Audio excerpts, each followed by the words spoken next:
1.1.A.9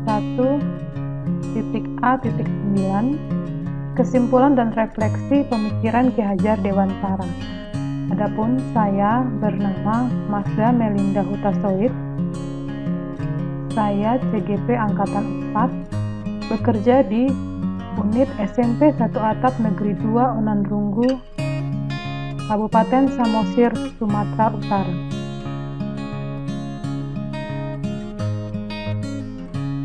Apa yang saya percayai tentang murid dan pembelajaran di kelas sebelum saya mempelajari modul 1.1?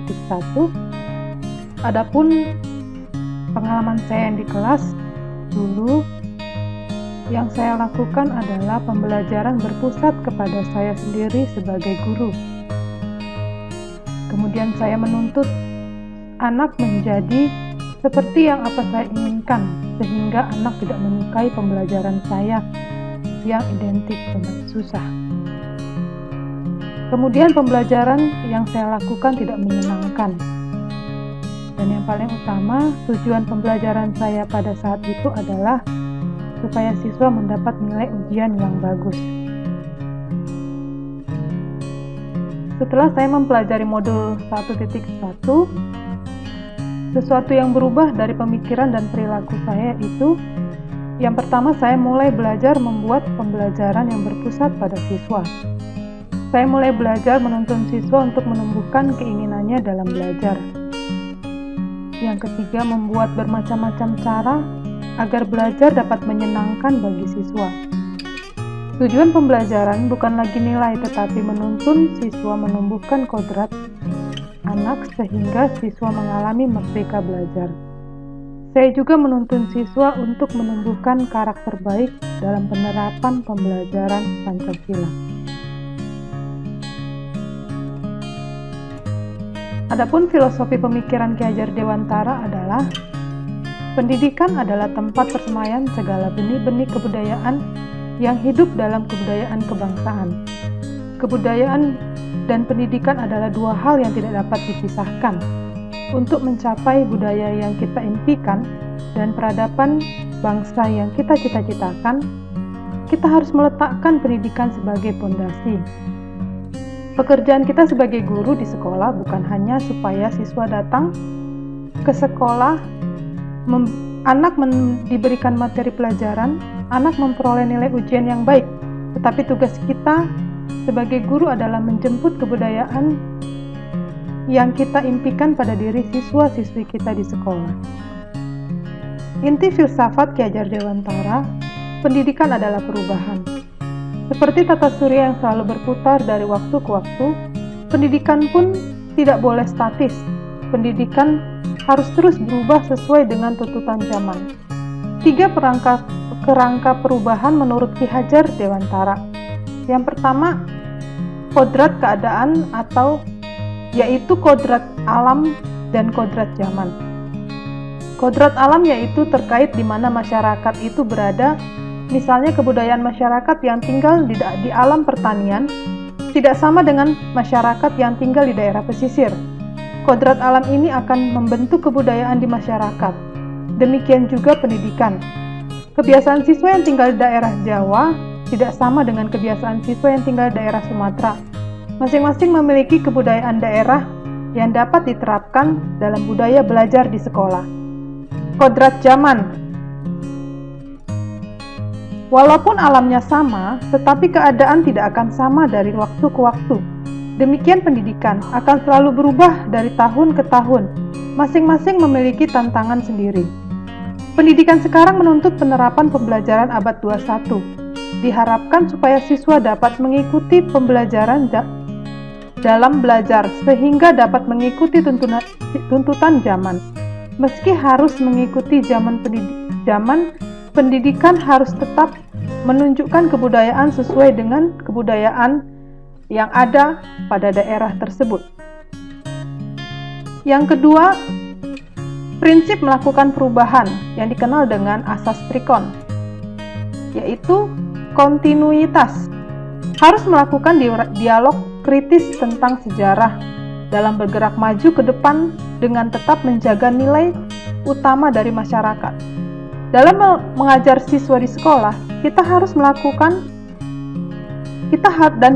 dapat menuntun siswa untuk dapat berpikir kritis dalam upaya menumbuhkan kemampuan belajarnya sesuai dengan tuntutan abad 21, tetapi dengan tetap menjaga nilai kebudayaan daerah kita.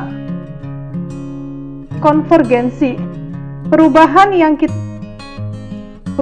yang kita harus lakukan adalah menuju pada titik yang memperkuat nilai kemanusiaan, yaitu pendidikan kemanusiaan yang memanusiakan manusia dan memperkuat kemanusiaan. Ibarat planet yang berputar pada sumbu yang sama, sumbu ini adalah nilai kemanusiaan. Kita harus menyadari bahwa setiap anak tidak ada yang sama, masing-masing memiliki keunikan sendiri. Untuk itu, kita tidak boleh memaksakan potensi yang ada pada setiap siswa supaya sama. Biarlah mereka berubah dan mengubah potensi mereka dengan kemampuannya sendiri. Asas yang ketiga adalah konsentris. Dalam melakukan perubahan, peradaban menuju nilai-nilai yang sama, kita harus menghargai keragaman. Ibarat planet yang berbeda-beda, mereka berputar pada orbitnya sendiri. Demikian dalam pendidikan di sekolah. Kita harus menghargai perbedaan potensi yang menunjukkan keunikan pada tiap siswa kita. Hendaklah kita membiarkan mereka menumbuhkan dan mengembangkan potensi mereka sesuai dengan kemampuan mereka masing-masing, sehingga mereka mengalami merdeka belajar. Ketiga, perubahan budi pekerti. Komponen budi yaitu 1. Cipta atau pikiran, 2. Rasa atau perasaan, 3. Karsa atau kemauan, dan pekerti atau raga. Antara komponen budi dan pekerti harus seimbang. Olah cipta menajamkan pikiran, olah rasa menghaluskan perasaan, olah karsa memperkuat kemauan, dan olah raga memperkuat jasmani. Dalam melaksanakan pendidikan di sekolah, kita sebagai guru harus menuntun kodrat siswa dalam mengembangkan ketajaman pikiran saat belajar, memperhalus rasa dalam berperilaku dengan teman dan orang lain, memperkuat kemauan dalam menciptakan kreativitas dalam belajar, dan memperkuat jasmani agar tubuhnya sehat dan kuat dalam mengikuti proses belajar. Pendidik menurut Ki Hajar Dewantara. Menurut Ki Hajar Dewantara, pendidik ibarat petani dan siswa ibarat biji yang akan disemaikan di ladang. Ada macam-macam bibit yang akan ditanam, ada bibit jagung, padi, kacang, dan lain sebagainya. Petani mengharapkan bibit tersebut dapat tumbuh dan berbuah sesuai jenisnya. Demikian juga dengan siswa, ibarat bibit yang memiliki beberapa jenis, kodrat, dan karakter. Tidak ada yang sama persis, meskipun sejenis sekalipun. Diharapkan kita sebagai guru dalam menuntun siswa sesuai dengan kodratnya masing-masing, kita tidak boleh memaksakan kehendak kita pada mereka, tetapi membiarkan mereka menumbuhkan kreativitas sesuai dengan kemampuannya dalam belajar, sehingga mereka dapat mengalami merdeka belajar. Demikianlah penyampaian dari kesimpulan tugas 1.1A9 saat ini. Semoga dapat bermanfaat kepada kita semua. Salam guru penggerak.